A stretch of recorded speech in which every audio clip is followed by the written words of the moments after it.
Hello and welcome to Adarsh academy. भाई मैंने कल वादा किया था कि नंबर सिस्टम की कॉन्सेप्ट वीडियो आएगी, करेक्ट है, लेकिन आज आ रही है। अब इसके पीछे का रीजन मैं बताकर कोई सिंपैथी नहीं लेना चाहता हूं, बस अपने भाई बंधुओं को बस मैं ये बता देना चाहता हूं कि क्यों लेट हुआ।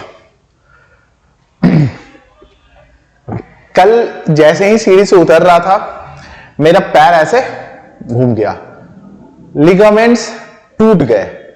लिगामेंट्स टूट गए तो भाई 15 दिन का डॉक्टर ने बोला कि भाई प्लास्टर लगाओ, 15 दिन का रेस्ट हो।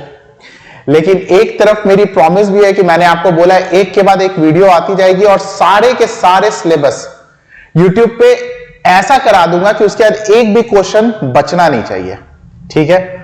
और ऐसा कोई लिगामेंट्स बना नहीं है जो मुझे आप लोग के लिए कंटेंट बनाने से रोक ले।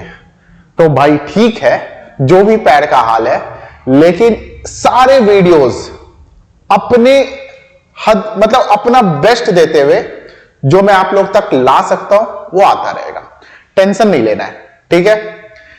अच्छा, अगर नंबर सिस्टम का बात करें तो ये हमारी कॉन्सेप्ट वीडियो है।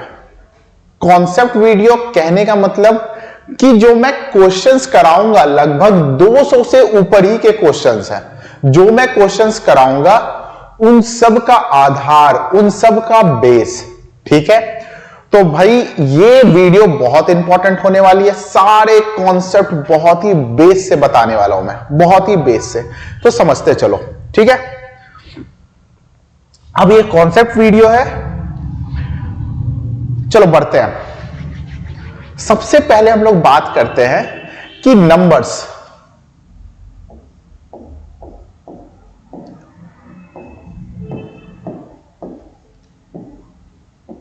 को दो पार्ट में डिवाइड किया गया है।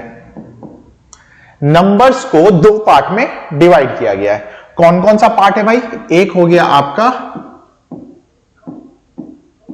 रियल नंबर और दूसरा हो गया आपका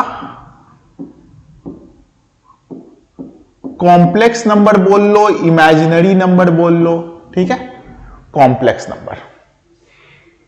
आपको पूरे एग्जाम के लिए ये कॉम्प्लेक्स नंबर नहीं पढ़ना है। पूरे एग्जाम में ये कॉम्प्लेक्स नंबर नहीं पढ़ना है, ठीक है। और अगर ये नहीं पढ़ना है तो इसे पढ़ाने का भी कोई मतलब नहीं होता है। बट एक जानकारी ले लेते हैं कि ये होता क्या है, कॉम्प्लेक्स नंबर होता क्या है। आप सिर्फ इतना समझो कि ऐसा कोई भी नंबर जिसका स्क्वायर करने के बाद रिजल्ट जो है वो नेगेटिव आए, उसको हम लोग बोलते हैं कॉम्प्लेक्स नंबर, ठीक है। ऐसा कोई भी नंबर जिसको स्क्वायर किया और रिजल्ट क्या आ जाए, नेगेटिव आ जाए, ऐसे नंबर को बोलते हैं कॉम्प्लेक्स नंबर। फॉर एग्जाम्पल अगर मैं रूट के अंदर -5 लिख दूं, ठीक है, तो इसका जब मैं स्क्वायर करूंगा तो देखो रूट हट जाएगा और क्या आ जाएगा, -5, ठीक है। तो यहां पे एक टर्म होता है कि रूट के अंदर -1 को हम लोग आई बोलते हैं, मतलब कि आयोटा, आयोटा बोलते हैं, जो कि आपको नहीं पढ़ना है। ये बात जो इतना है इसको अगर दिमाग में रख सकते हो अच्छी बात है, और नहीं भी रखते हो तो आपकी कुछ खराबी नहीं है। हम लोग को क्या करना है, रियल नंबर के बारे में पढ़ना है और रियल नंबर के बारे में हम लोग पढ़ेंगे। चलो आगे बढ़ते हैं। भाई देखो,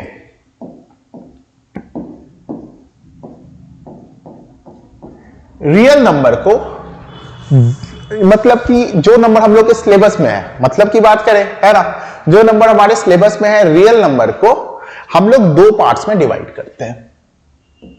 रियल नंबर को दो पार्ट्स में डिवाइड करते हैं। एक होता है रैशनल नंबर और एक होता है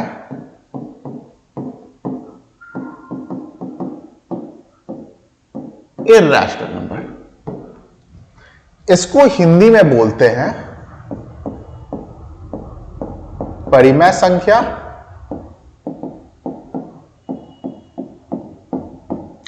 और इसे बोलते हैं अपरिमेय संख्या।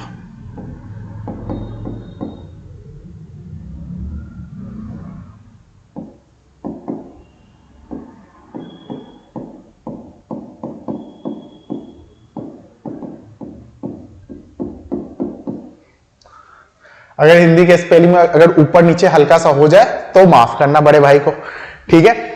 देखो, एक हो गया रियल नंबर जिसे हमें पढ़ना है, इसे हमने दो पार्ट्स में क्लासिफाई कर दिया। क्या क्या किया? रैशनल नंबर और इर्रेशनल नंबर। अब देखो, रैशनल नंबर को दो पार्ट्स में हम लोग डिवाइड करते हैं। रैशनल नंबर को दो पार्ट्स में डिवाइड करते हैं। क्या होता है?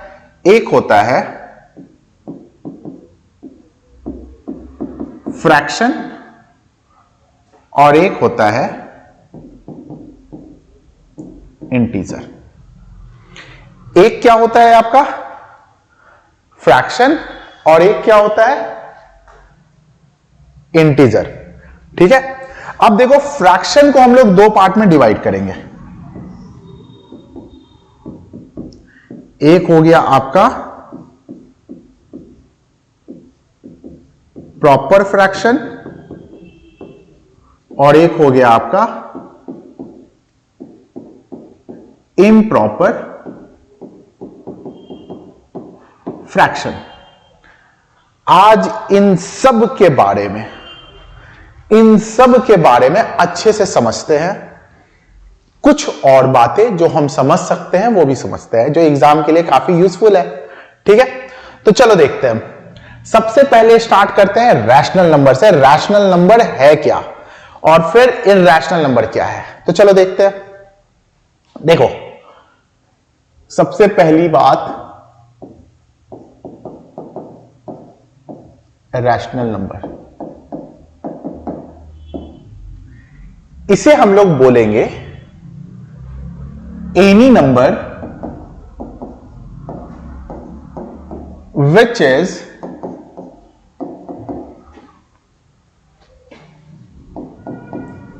in the form of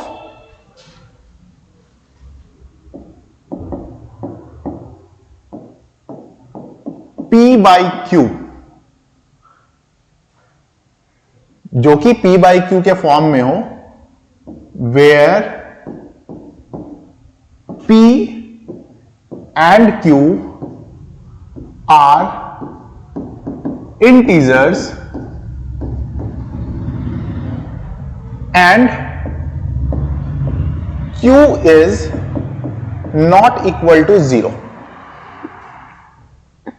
अच्छे से समझते हैं पहले इस बात को, ठीक है।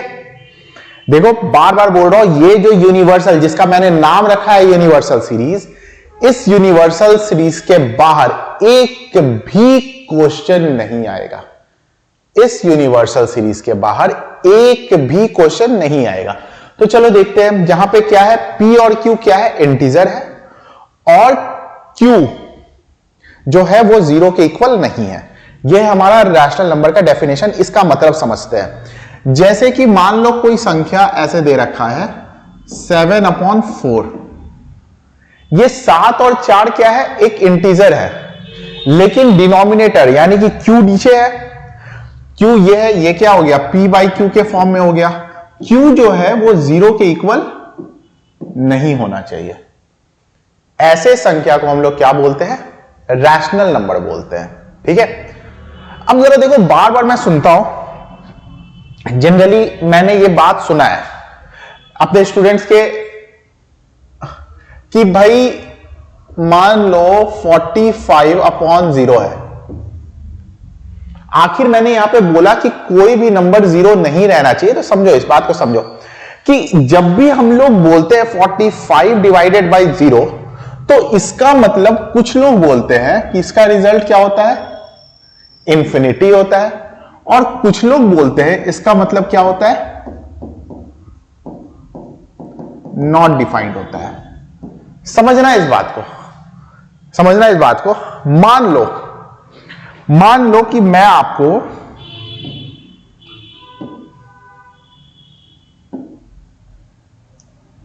एक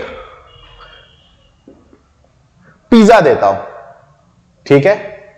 मान लो, ध्यान से समझो कि एनी नंबर डिवाइडेड बाय 0, क्यों उसे कुछ लोग इंफिनिटी बोलते हैं, क्यों उसे नॉट डिफाइंड बोलते हैं। सबसे पहले तो बात, इसका सही आंसर क्या होना चाहिए, इंफिनिटी होना चाहिए या नॉट डिफाइंड होना चाहिए। और दूसरी बात यह है कि आखिर इसका आंसर जो कुछ भी होगा वो क्यों होगा, वो जरा समझ लो। बार बार इन सब मुसीबत से बचने के लिए समझ ही लो। देखो, मान लो क्या है, एक पिज्जा है, फैमिली में 4 बंदे हैं, ठीक है। 4 बंदे हैं, कुछ किस तरीके से डिवाइड करोगे, 1/4 1/4 1/4, 8 बंदे आ गए।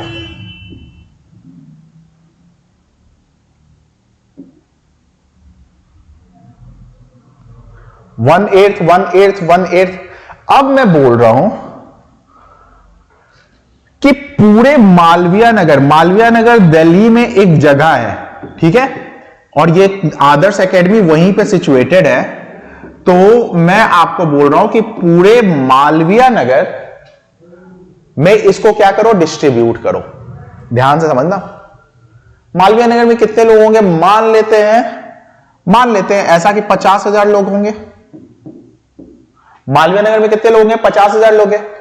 एक पिज्जा को 50,000 लोगों में डिस्ट्रीब्यूट करता है। कितने आए, बिल्कुल dot dot dot dot dot dot dot dot, है ना। मैंने बोला कि पूरे दिल्ली में डिस्ट्रीब्यूट करो। अच्छा, जब ये 50,000 में भी आ रहे थे तो नाम मात्र का आ रहा था, मतलब कि कुछ क्वांटिटी नहीं है उसका। अब मैंने क्या बोला, पूरे दिल्ली को डिस्ट्रीब्यूट करो, तो वो भी बिल्कुल डॉट आएगा। मतलब इमेजिन भी नहीं कर सकते इतना पिज्जा आएगा। मत ही दे इससे अच्छा कोई पिज्जा, ठीक है, बट इतना पिज्जा आएगा। वो भी क्या है, 0 के इक्वल है, नेग्लिजिबल है। तो जो 0 होता है वो जब मालवीय नगर के लोगों को डिस्ट्रीब्यूट कर रहे थे तो भी वो क्या था, 0 था। और जब हम लोग पूरे दिल्ली को डिस्ट्रीब्यूट कर रहे हैं तो वो भी क्या चीज है, 0 है। तो इस चीज को, 0 को कोई डिफाइन नहीं कर सकता है, इसलिए हमारा सही आंसर क्या होना चाहिए, नॉट डिफाइंड। जिनको ना समझ में आया या तो रट्टा मार लो या तो एक और एग्जांपल दे रहा हूं। देखो, अगर 45 को मैं डिवाइड कर रहा हूं 2 से, या फिर मैं 45 को डिवाइड कर रहा हूं 1.9999999999 लगा लो, 9 जितनी बार लगाना है, ठीक है, लगा लो जितनी बार लगाना है। अब देखो, ये भी लगभग बराबर किसके है, 2 के है। तो 2 के बराबर है, जब डिवाइड करेंगे तो दोनों का आंसर क्या आएगा, अलग अलग आएगा। तो हम लोग इस चीज को क्या कह सकते हैं, यहां पे देखो, यहां पे क्या कह सकते हैं, अंतर आएगा, कुछ ना कुछ आएगा। इसी तरीके से जब हम लोग मालवीय नगर के लोगों में डिवाइड कर रहे थे, वो भी बिल्कुल पास किसके जा रहा था, 0 के। जब दिल्ली में कर रहे हैं वो भी पास किसके जा रहा है, 0 के। सोच लो, अगर मैं इस पिज्जा को इंडिया में डिस्ट्रीब्यूट करें तो वो कितना छोटा पीस होगा, बिल्कुल ही छोटा पीस, पता भी नहीं चलेगा कि भाई कैसा पिज्जा, किसका पिज्जा, कहां का पिज्जा, कौन कंपनी का पिज्जा, कुछ भी नहीं पता चलेगा। वो भी 0 के इक्वल होगा। इसलिए जब भी हम किसी नंबर को 0 से डिवाइड करते हैं, इतना एक्सप्लेनेशन सिर्फ इस चीज का है कि जब भी हम लोग किसी नंबर को 0 से डिवाइड करते हैं तो उसका रिजल्ट क्या होता है, नॉट डिफाइंड होता है। ठीक है, ये तो बात हो गई 0 की। आगे बढ़ते हैं, अब जरा एग्जाम पर्पस से देखते हैं। ठीक है, अब देखो, अब बात यह आता है कि इररेशनल नंबर क्या होता है।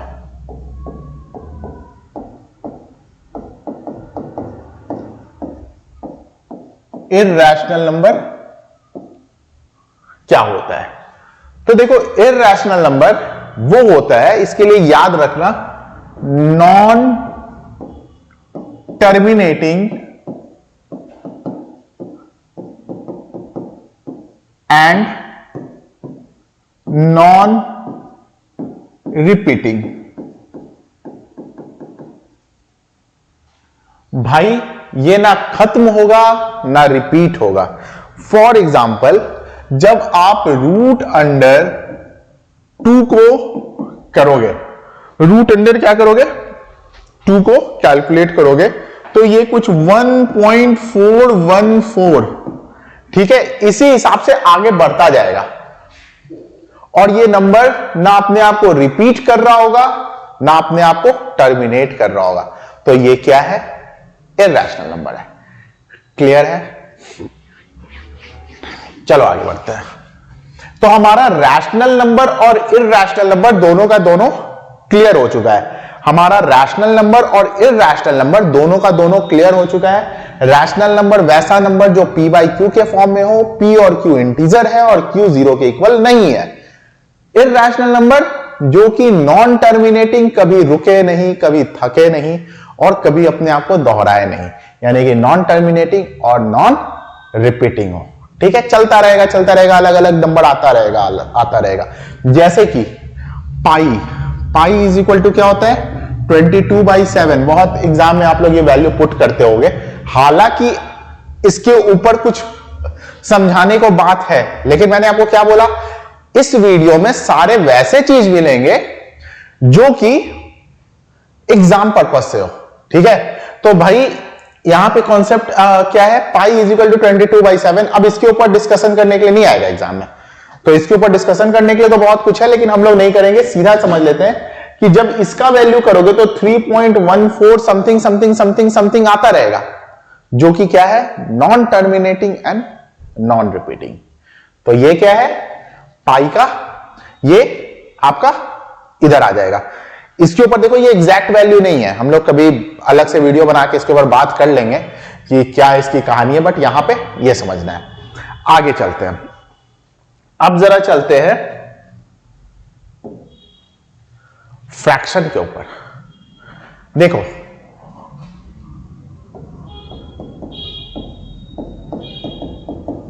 फ्रैक्शन क्या है, a number in the form of p by Q. तो भाई आप ये बोलोगे कि p बाई क्यू तो रैशनल नंबर में भी बोला था, यहां पे भी बोल रहे हो, तो वहां पे p और q क्या था, इंटीजर था। यहां पे p और q are natural numbers. p और q क्या है, नेचुरल नंबर है। और एक बात और फिर कि q is not equal to 0 है। क्लियर है, समझ रहे हो? चलो आगे बढ़ते हैं। देखो कुछ आपने जैसे बचपन में किया होगा, ये काम तो किया ही होगा कि ऊपर लिख दिया 1 और नीचे लिख दिया 3। इसका आंसर क्या आता है, 0.333333 लगे रहो, जिसके पास समय लगे रहो, डिवाइड करते रहो, ठीक है। बट ये रिपीट होता रहता है। तो देखो ये नॉन टर्मिनेटिंग तो है, खत्म नहीं होगा, लेकिन नॉन रिपीटिंग, मतलब कि ये कैसा है, रैशनल नंबर है। तो इसको हम लोग कुछ मान लो आपको ऐसे डेसिमल्स दिए रहे और इसको फ्रैक्शन में कन्वर्ट करना हो, ऐसे डेसिमल दिए रहे और फ्रैक्शन में क्या करना हो, कन्वर्ट करना हो। तो हम लोग देखो कैसे कन्वर्ट करते हैं। 0.3333 है, तो इसको हम लोग कुछ लिखते हैं 0.3 के ऊपर बार और इसको मान लेते हैं x। 0.3 के ऊपर देते हैं बार और इसको क्या मान लेते हैं, x। अब देखो अगर मैं एक डिजिट इधर लेके जाना है तो 10 से मल्टीप्लाई कर दूं तो ये क्या हो जाएगा, 3.33333। मान लेते हैं इसको इक्वेशन 1 और इसको इक्वेशन 2। अब जरा सब्ट्रैक्ट करते हैं, equation 2 minus 1 we get 10x में से x गया, कितना हो गया, 9x, ठीक है। और 3.3 में से 0.3 माइनस किया, कितना हो गया, 3। तो x इज इक्वल टू क्या आ जाएगा, 3/9 यानी कि 1/3। एक दो और प्रैक्टिस करते हैं, देखो अगर मान लेते हैं कोई नंबर हो 0.6565 65 डॉट डॉट डॉट, इसी तरीके से इसी पैटर्न पे चल रहा है। तो क्या करो, 0.65 के ऊपर दे दो बार, 6 और 5 दोनों के ऊपर दोगे बार, और मान लो इसको x, मान लो इसको x। अब यहां पे दो नंबर को इधर लेके जाना है, तो 10 से नहीं मल्टीप्लाई करेंगे, कितने से करेंगे, 100 से करेंगे। वैसे चिंता मत करो, क्वेश्चन करते टाइम इसका शॉर्टकट भी बताऊंगा। अभी सबका कॉन्सेप्ट समझो, कॉन्सेप्ट समझना बहुत इंपॉर्टेंट है, ठीक है। तो भाई मैंने 100 से मल्टीप्लाई कर दिया, 100 से मल्टीप्लाई कर दिया तो क्या हो गया, ये पूरा 65 इधर जाएगा, यानी 65.6565, इसके ऊपर दे दिया बार, दोनों को कर दो माइनस, 99x और इधर कितना आ गया 65, तो x इज इक्वल टू क्या हो गया 65/99। इसको कैलकुलेट करके देख लेना, ऐसे ही आना है, ठीक है। चलो आगे बढ़ते हैं, ये वाला कॉन्सेप्ट समझ चुके हो, चलो एक और प्रैक्टिस करते हैं, एक और प्रैक्टिस करते हैं। मान लेते हैं 0.371371 चल रहा है ना। तो क्या करेंगे, 0.371 के ऊपर दे देंगे बार, क्योंकि ये रिपीट हो रहा है, इसको मान लेंगे x।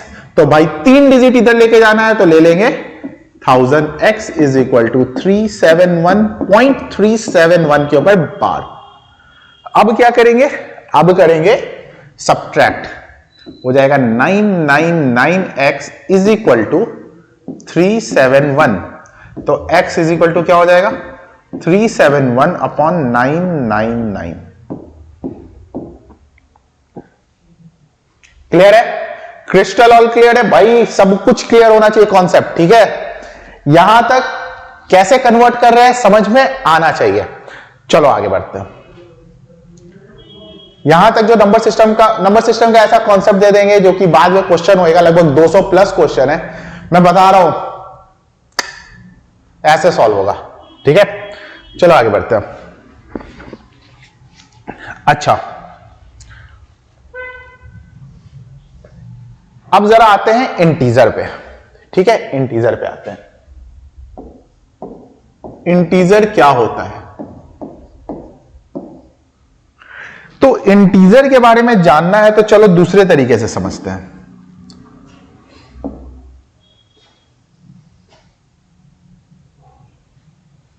ये एक नंबर लाइन है,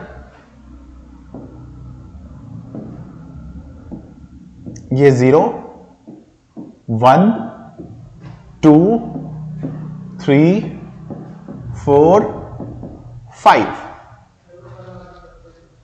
ठीक है।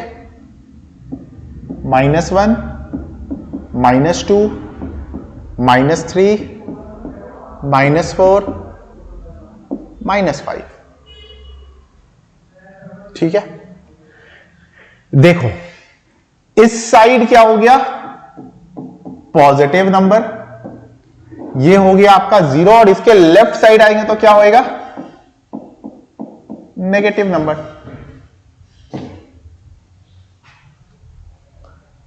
ध्यान से समझना, 0 को छोड़ दो, यहां से जो भी नंबर इंफिनिटी तक जाएगा इसको हम लोग बोलते हैं नेचुरल नंबर। 0 को मिला लो और जो इंफिनिटी तक जाएगा इसको हम लोग बोलते हैं होल नंबर।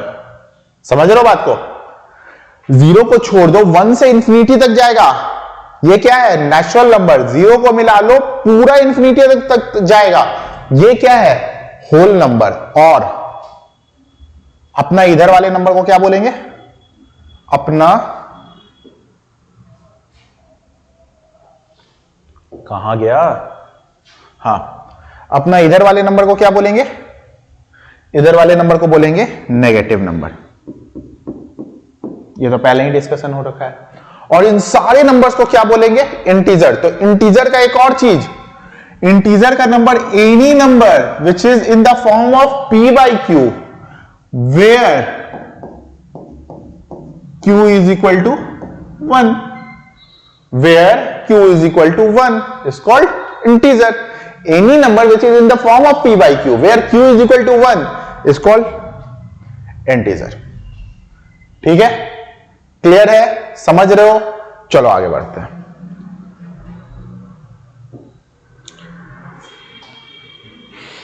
देखो, अगर मान लेते कोई भी एक नंबर लिया 123 और इसको डिवाइड कर रहे हैं 6 से.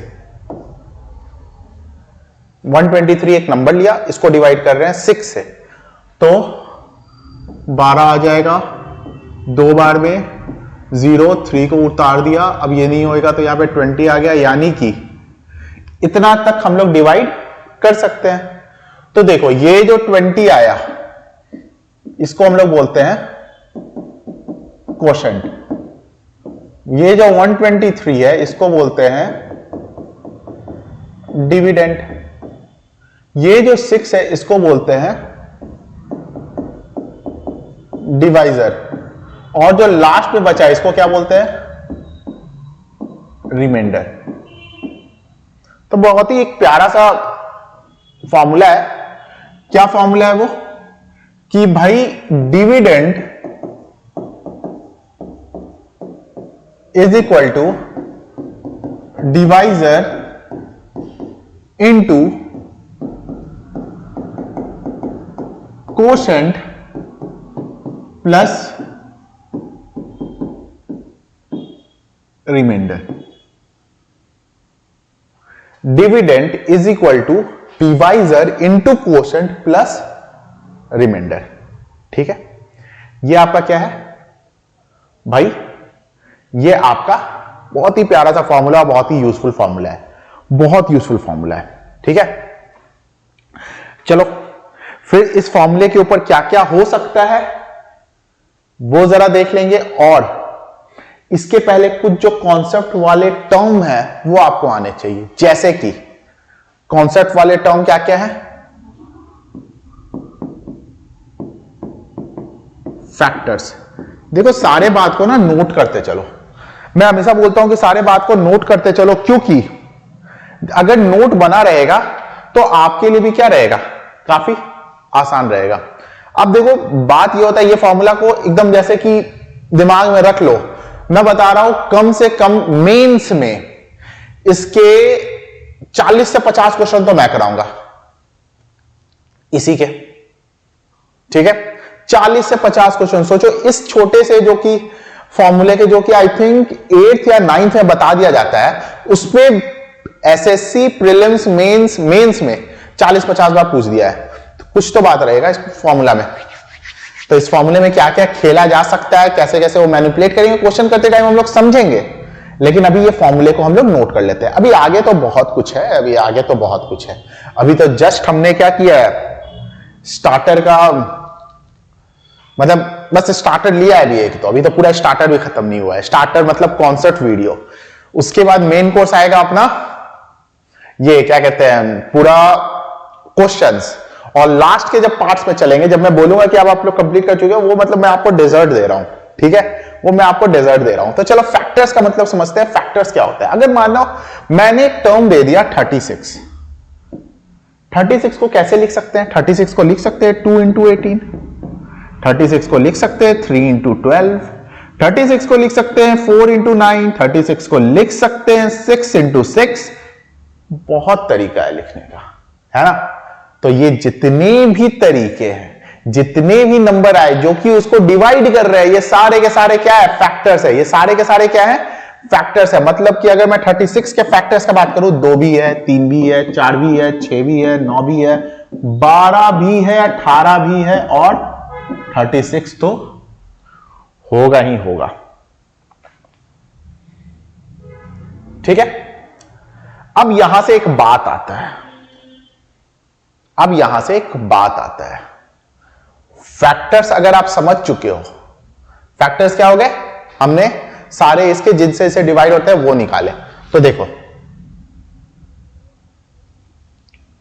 यहां से एक टर्म आता है प्राइम नंबर 1 और कंपोजिट नंबर, प्राइम नंबर 1 और कंपोजिट नंबर। अगर मैं ये कॉलम बना दूं फैक्टर्स का, तो याद रखना जिसके फैक्टर्स दो मतलब दो नंबर, एक वो खुद और 1, वो क्या है? Prime number. जिसके फैक्टर्स 1, वो क्या है? 1 का फैक्टर एक ही होता है और वो खुद होता है, ठीक है। और जिसके 2 प्लस बोले तो मोर देन 2, वो क्या? Composite number. देखते हैं, अभी एग्जांपल भी देखते हैं। चलो मैंने ले लिया 7, सात किससे किससे डिवाइड होगा? भाई मेरे 7 डिवाइड होगा 1 से या 7 से, तो ये क्या है? Prime number. मैंने ले लिया 11, तो क्या है? 1 या 11 किससे डिवाइड होगा? दो ही नंबर से तो होगा, हो गया ये अपना 1, सिर्फ 1 से डिवाइड होगा, तो इसके फैक्टर एक ही रहेगा 1। समझ रहे हो बात को? इधर 2 आया, एक 7 आया और एक आया 11 में 1 आया और 11 आया, करेक्ट है। अब देखो कंपोजिट नंबर, कोई भी एक नंबर लेते हैं, मान लो 6 लेते हैं। भाई 6 1 से भी होता है, 2 से भी होता है, 3 से भी होता है और 6 से भी होता है। तो 4 नंबर हैं जो कि इसको डिवाइड कर रहे हैं, यानी मोर देन 2, तो भाई ये क्या है? कंपोजिट नंबर है। समझ रहे हो? क्लियर है एक एक चीज? चलो आगे बढ़ते हैं, अभी तो समझाने को बहुत कुछ है।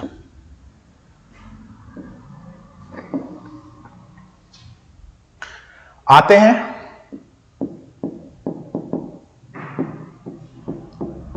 Prime number. प्राइम नंबर के बारे में इतना तो जान गए कि उसके फैक्टर्स होते हैं 2। हमेशा याद रखना कि prime number is in the form of 6k + 1 और 6k - 1।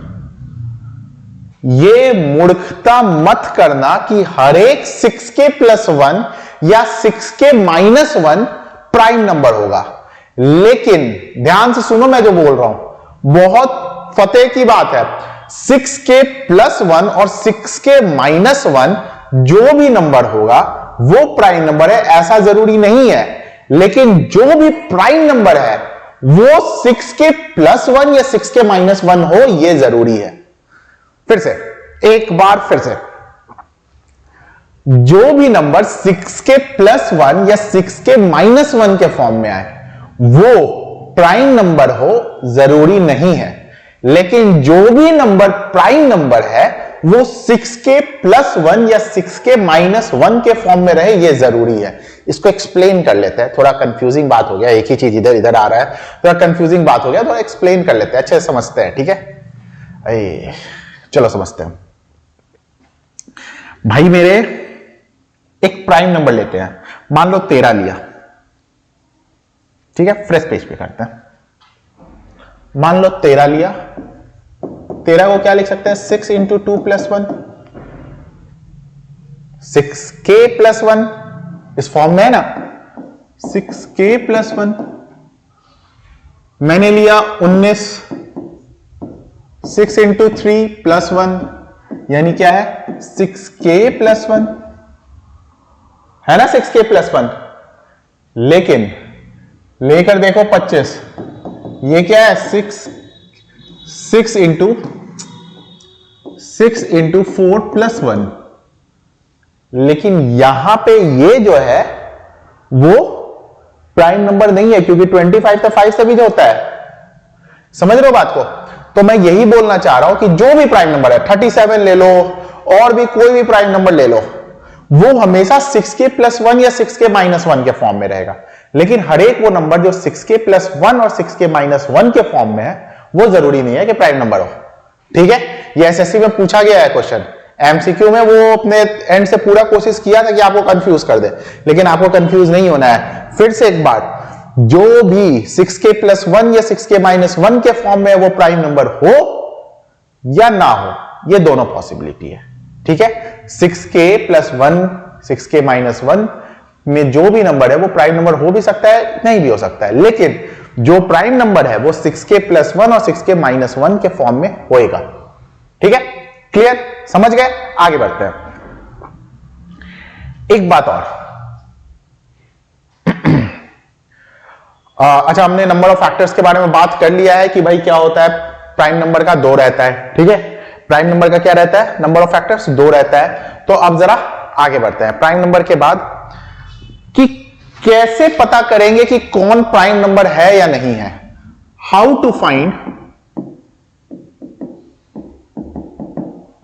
To find given number is prime number और नॉट। कैसे पता करेंगे कि दिया गया नंबर प्राइम नंबर है या नहीं है, यह भी तो पता करना है। तो चलो करते हैं, क्या दिक्कत है। देखो, कोई भी 2-3 एग्जांपल ले लेते हैं। पहला एग्जांपल ले लेते हैं 73, दूसरा एग्जांपल ले लेते हैं कुछ भी 141 ले लेते हैं, और तीसरा एग्जांपल ले लेते हैं 349, ऐसा ले लिया। ठीक है, देखो सबसे पहले क्या करना, 73 का निकालो स्क्वायर रूट।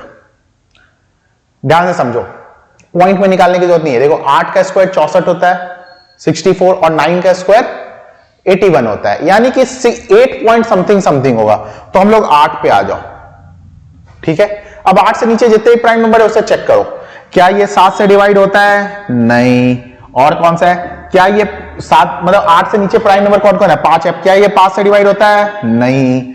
क्या ये 3 से डिवाइड होता है? नहीं। क्या ये 2 से डिवाइड होता है? नहीं। इसका मतलब 73 इज अ प्राइम नंबर। समझ रहे हो बात को? चलो इधर देखते हैं। 141 है, इसका स्क्वायर रूट लो भाई। 11 का क्या होता है? 121, 12 का 144, यानी जो भी आंसर आएगा वो 11 पॉइंट समथिंग आएगा। तो 11 से नीचे चेक करते हैं। ठीक है, 11, क्या ये 11 से डिवाइड होता है? नहीं। इसके बाद कौन आएगा? 7, क्या ये 7 से डिवाइड होता है? नहीं। 7 के बाद 5 से होता है? नहीं। 3 से होता है? हाँ, 3 से होता है। तो इसका मतलब is not a prime number. 3 से तो होता है डिवाइड। समझ रहे हो बात को? 349 पे आते हैं भाई। 349 का स्क्वायर रूट निकालेंगे भाई, सीधा सा बात है, 18 का 324 होता है, तो जो कुछ भी होगा 18 तक, 18 पॉइंट समथिंग होगा। तो देखो 17 से डिवाइड होता है? नहीं। 13 से डिवाइड होता है? 13 से डिवाइड करके देखेंगे तो 26, 89 नहीं होता है? नहीं। 11 से डिवाइड होता है? 33, 19 नहीं। 7 से चेक कर लो भाई, 28 हो गया, 6 इधर गया, 69, 63 होता है? नहीं। इसके बाद 5 से? नहीं। 3 से चेक कर लो, 7 और 9, 16 नहीं। 2 से बिल्कुल भी नहीं। तो it is a prime number. ये तरीका है कि हम लोग प्राइम नंबर फाइंड कर सकते हैं। ठीक है, चलो तो यहां तक तो समझ में आ चुका होगा। आगे बढ़ते हैं, ये कैसे हम लोग प्राइम नंबर फाइंड करते हैं। आगे बढ़ते हैं तो भाई देखो, अब जरा एक चीज समझते हैं जो कि बहुत इंपॉर्टेंट है, प्राइम फैक्टराइजेशन।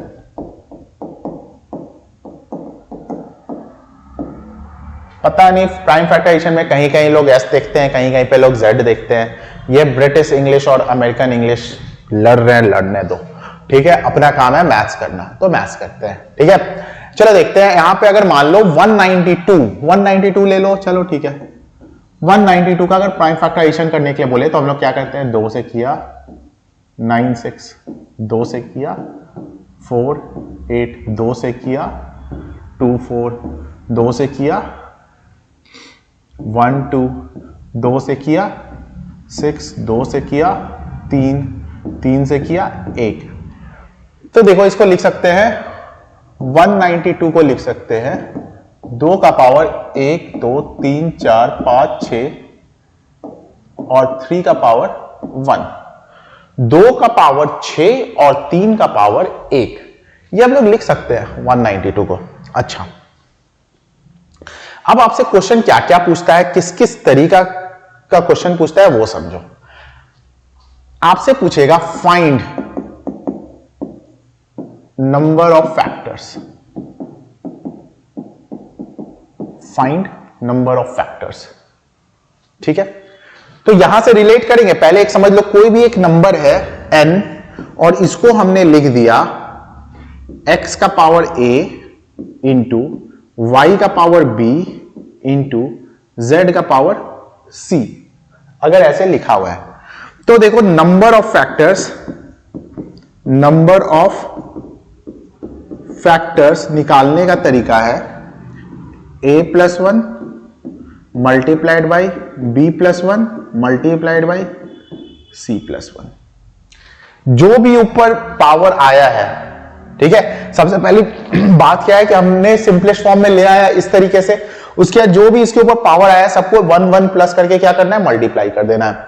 फॉर एग्जाम्पल अगर इसका बोला जाए तो क्या हो जाएगा, 2 का पावर 6 है ना, तो 6 प्लस 1 और इंटू 1 प्लस 1, यानी कि 7 इंटू 2 14 फैक्टर्स है। अगर ना हो भरोसा तो निकाल के देख लेना, भरोसा होना चाहिए, ठीक है। ये क्या हो गया, number of factors.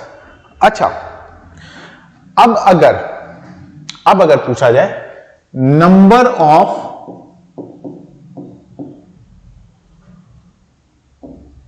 Even factors और number of odd factors,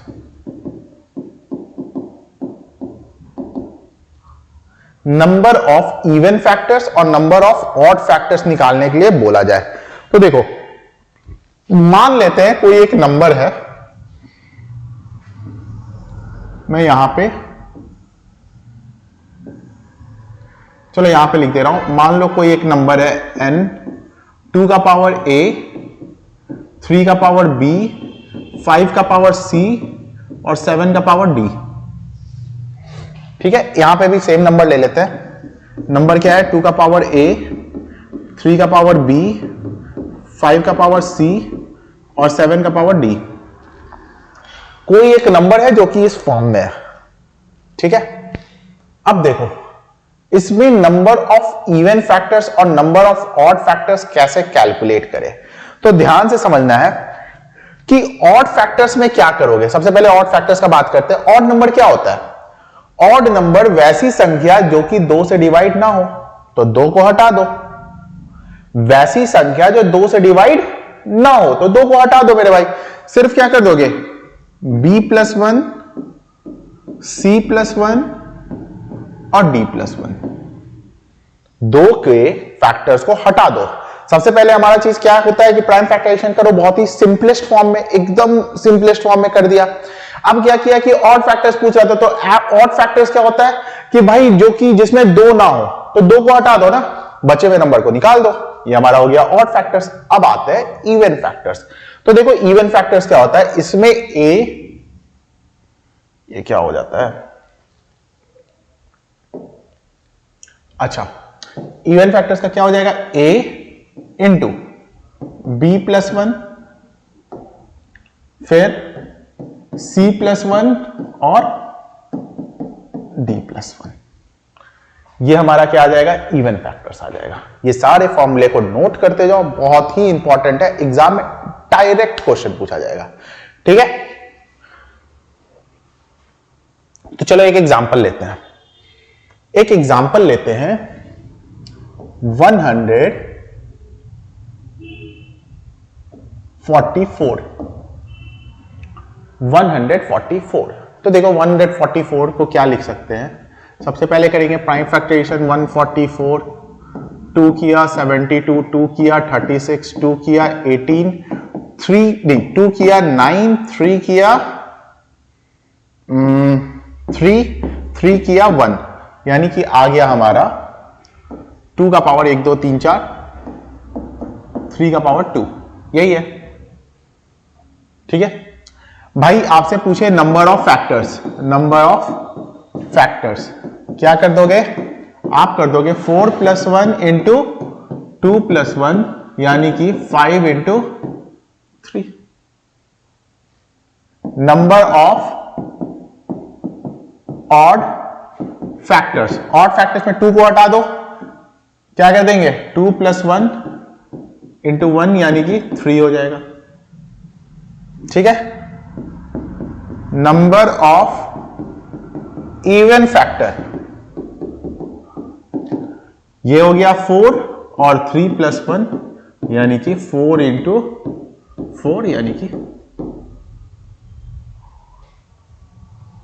1 minute कितना हो गया 4 और 3 का पावर 2 है ना, तो 2 + 1 यानी कि 4 इंटू 3 12 और ये कितने आ गए 15 फैक्टर्स। कुल मिलाकर 15 फैक्टर है। इसमें 12 क्या है इवन फैक्टर है और 3 क्या है ऑड फैक्टर्स है। दोनों को मिला रहे हो तो 15 हो तो रहा है। ठीक है, तो भाई यहां तक का कॉन्सेप्ट बिल्कुल क्लियर है, बिल्कुल भी क्लियर होना चाहिए। तो जो पहला कॉन्सेप्ट वीडियो है नंबर सिस्टम का, उसमें हम लोग यहां तक रखते हैं। एक या मैक्सिमम 2 वीडियोस और है और उसके बाद क्वेश्चन से स्टार्ट होंगे। वीडियो से लग रहा है फायदा तो भाई मेरे वीडियो को लाइक किया करो। ठीक है, भाई को बताओ कि हाँ आप प्यार दे रहे हो, पसंद कर रहे हो, वीडियो को लाइक करो और शेयर कर दिया करो। ठीक है, और चैनल को नहीं सब्सक्राइब किया तो सब्सक्राइब कर लो, क्योंकि अब ये यूनिवर्सल सीरीज में ना आपके लिए बहुत फायदा होने वाला है, बहुत फायदा होने वाला है। एक के बाद एक चैप्टर है, उसके क्वेश्चन आंसर्स विद कॉन्सेप्ट सब कुछ फ्री अवेलेबल है। सब्सक्राइब करो, एग्जाम में एक भी क्वेश्चन मैथ्स का इधर उधर नहीं जाना है, पूरे इसी यूनिवर्सल सीरीज से आना है। ठीक है, तो चलो आज के लिए इतना ही रखते हैं। वैसे भी टाइम हो चुका है, कितना हुआ है वैसे टाइम हो चुका है, अच्छा खासा टाइम हो चुका है, मेरे ख्याल से हो जाना चाहिए। कितना हो गया होगा 10:22 हो चुके हैं। तो चलो यहां से क्या कहते हैं, आप लोग अपना अलजेब्रा तो कंप्लीट कर ही चुके हैं, नंबर सिस्टम का इतना तक कॉन्सेप्ट का रिवीजन करो। फिर नेक्स्ट वीडियो में कॉन्सेप्ट है और उसके बाद वाले वीडियो से हम लोग क्वेश्चंस करना स्टार्ट कर देंगे। ठीक है, बाइनरी टू डेसिमल अभी कॉन्सेप्ट में बहुत कुछ समझना है, इतना पहले अच्छे तरीके से समझ लो, धीरे धीरे और अच्छे तरीके से। ठीक है, आज के लिए इतना ही, गुड नाइट।